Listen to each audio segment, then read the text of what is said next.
खबर बदायूं से है, जहां लोकसभा सांसद बदायूं डॉक्टर संघमित्रा मौर्य की यूपी का बजट देश का इट्स ऑफ लिविंग बजट। उन्होंने इस बजट के 7 विशेषताएं भी बताई।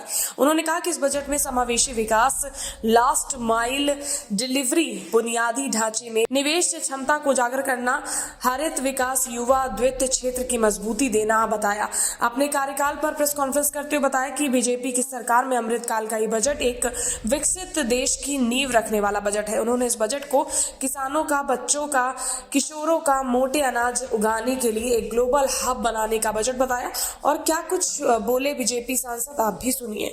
मोदी सरकार की आदिवासी विकास के प्रति गंभीरता को दिखाता है। इस योजना के लिए लगभग 15,000 करोड़ रुपए का कोष बनाया गया है, जिससे पीबीटीजी बस्तियों में बुनियादी सुविधाएं दी जाएंगी।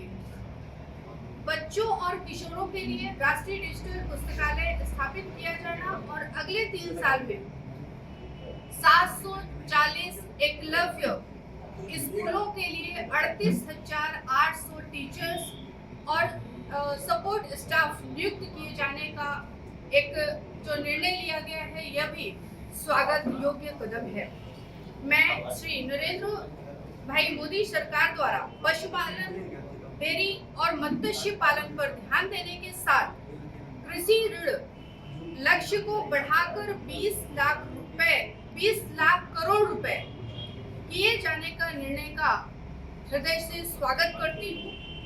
युवा उद्यमियों द्वारा कृषि स्टार्टअप को प्रोत्साहित करने के लिए एक कृषि त्वरक कोष की स्थापना का निर्णय भी एक सराहनीय कदम है। 3 साल में 1 करोड़ किसानों को नेचुरल फार्मिंग में मदद दी जाएगी। इसके लिए 10,000 बायो इनपुट रिसोर्स सेंटर बनाए जाएंगे, जो एक स्वागत योग्य कदम हमारी सरकार द्वारा उठाया गया है।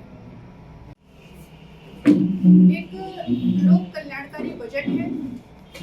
या गांव, गरीब, किसान, आदिवासी, दलित, पिछड़े, शोषित, वंचित, दिव्यांगजन, आर्थिक रूप से पिछड़े तथा मध्यम वर्ग के लोगों को सशक्त व सक्षम बनाने वाला बजट है। यह ग्राम विकास, कृषि विकास, श्रमिक कल्याण, इंफ्रास्ट्रक्चर डेवलपमेंट, डिजिटल इंफ्रास्ट्रक्चर, पूर्वोत्तर एवं पहाड़ी क्षेत्रों सहित पूरे देश के समग्र विकास को समर्पित बजट है। ऐतिहासिक तोहफा दिया है।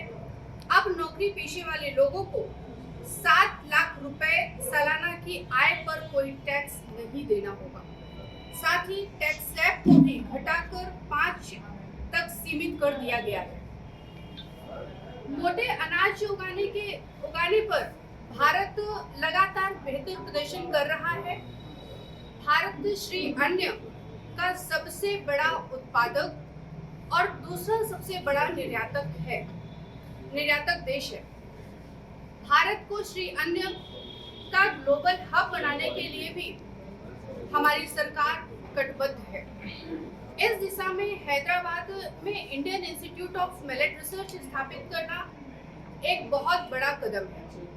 पिछड़े आदिवासी समूहों की सामाजिक आर्थिक स्थिति में सुधार के लिए पीबीटीजी विकास मिशन एवं देश के जन जन और हर क्षेत्र के सर्वांगीण कल्याण के प्रति समर्पित आम बजट के लिए हम माननीय प्रधानमंत्री श्री नरेंद्र भाई मोदी जी एवं वित्त मंत्री श्रीमती निर्मला सीतारमण जी सहित उनकी पूरी टीम का हार्दिक अभिनंदन करते हैं।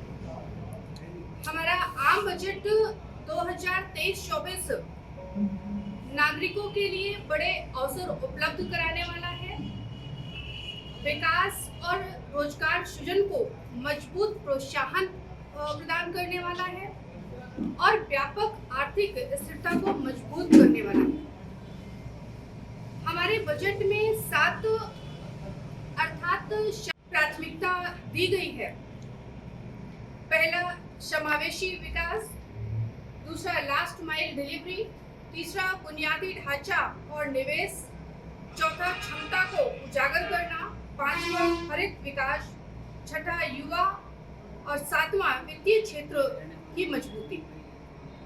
यह बजट महज 2023-24 के डेवलपमेंट का एजेंडा नहीं है, बल्कि देश के लिए अगले 25 से 50 साल हेतु विकसित अर्थव्यवस्था की बुनियाद रखने वाला ब्लूप्रिंट है।